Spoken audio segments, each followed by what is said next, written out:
Congolaises et Congolais, chers compatriotes, je voudrais, avant toute chose, remercier l'Éternel Dieu pour toutes ses bénédictions. Permettez-moi ensuite de m'incliner devant la mémoire de nos compatriotes et de tous ceux qui ont perdu leur vie suite aux activités criminelles de groupes armés, internes et externes, et surtout l'étendue du territoire national, notamment à Ituri, au Nord Kivu et à Kwamut. Je renouvelle mes condoléances aux familles éplorées et à la nation tout entière.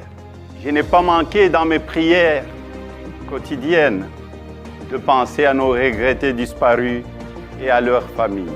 Aucun de Congolais, ni toute autre personne vivant dans notre pays ne devrait payer de sa vie du fait de l'incapacité des autorités établies à protéger les citoyens et leurs biens. Chers compatriotes, la vie de nos concitoyens ne peut être sacrifiée sur l'autel des intérêts égoïstes. C'est ici pour moi l'occasion d'honorer la mémoire des victimes de la barbarie et des injustices, parmi lesquelles notre regretté frère et camarade de Rez-Mémoire, Chérimain Okende, dont le corps est toujours gardé depuis bientôt 4 mois entre les mains de la justice, sans aucune explication, prolongeant ainsi une douleur inacceptable ressentie par sa famille et ses proches. Mes pensées vont également à tous nos compatriotes qui croupissent injustement en prison pour des raisons purement politiques.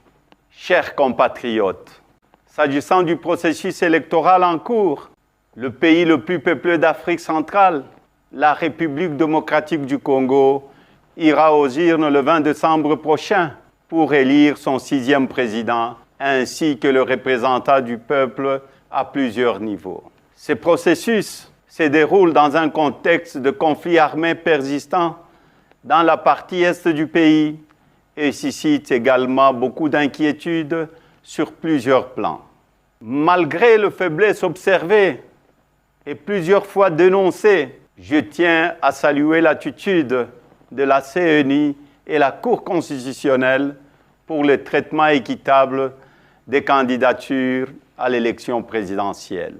Je les exhorte à garder la même attitude jusqu'à la fin du processus électoral en vue de redorer l'image de notre pays.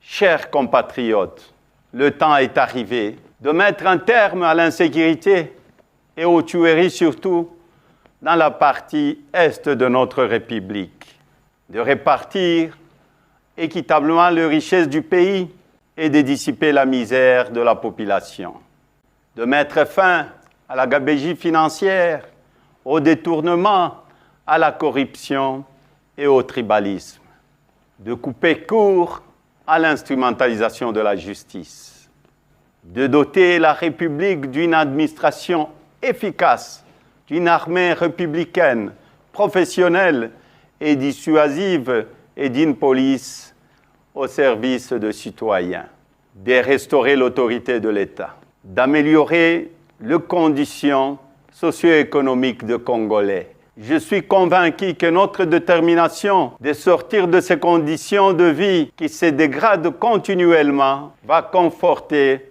notre énergie, notre sens de responsabilité et notre maturité pour mettre fin à la gouvernance chaotique qui nous est imposée.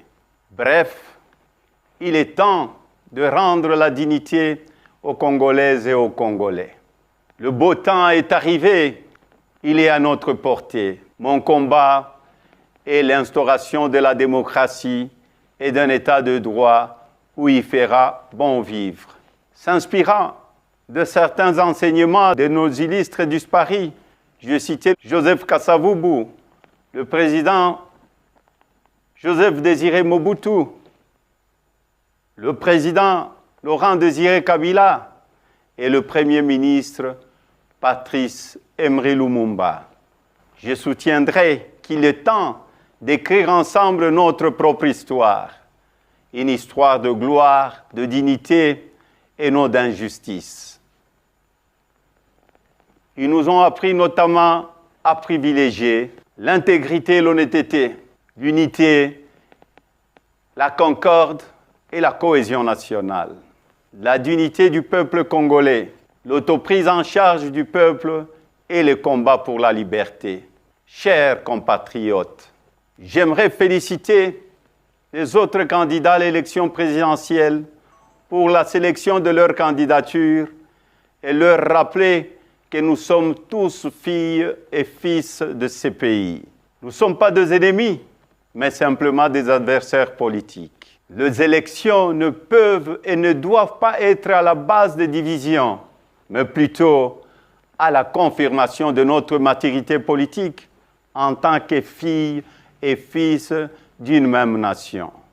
J'en appelle donc à la cohésion et à l'unité nationale, si chèrement acquises et qui sont mises à mal par des antivaleurs, notamment le tribalisme et le népotisme.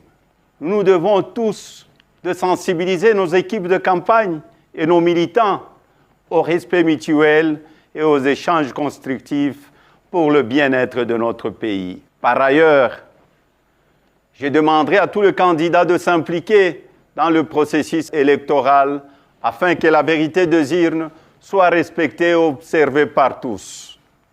Chers compatriotes, malgré tant de mensonges, d'intoxication, de diabolisation, de montages grossiers et de manipulations à mon égard, vous avez continué à faire confiance en ma modeste personne.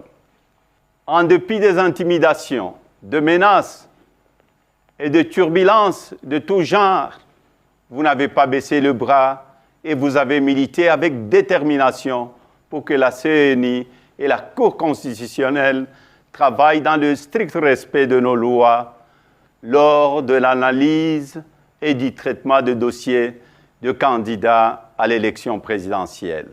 Je vous en remercie et vous exhorte à rester vigilants jusqu'à la publication de résultats qui seront la consécration de notre victoire tant attendue. Je tiens également à remercier la communauté internationale pour son appui et son accompagnement dans ce processus dont tous les Congolais attendent une issue heureuse et respectueuse de leur volonté pour un climat post-électoral apaisé.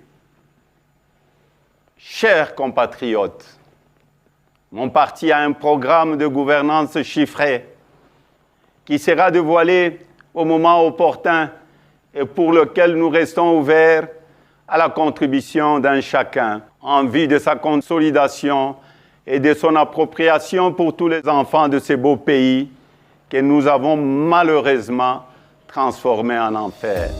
Pour le changement, le temps est arrivé. Pona bongwana, tango ekoki. Washituluilu, dibadi akumbani. Samuna sombodolo, tangu mefwana. Kwa mabadilisho wakati inenea. Un autre Congo est possible. Que Dieu bénisse la République démocratique du Congo et son peuple. Je vous remercie.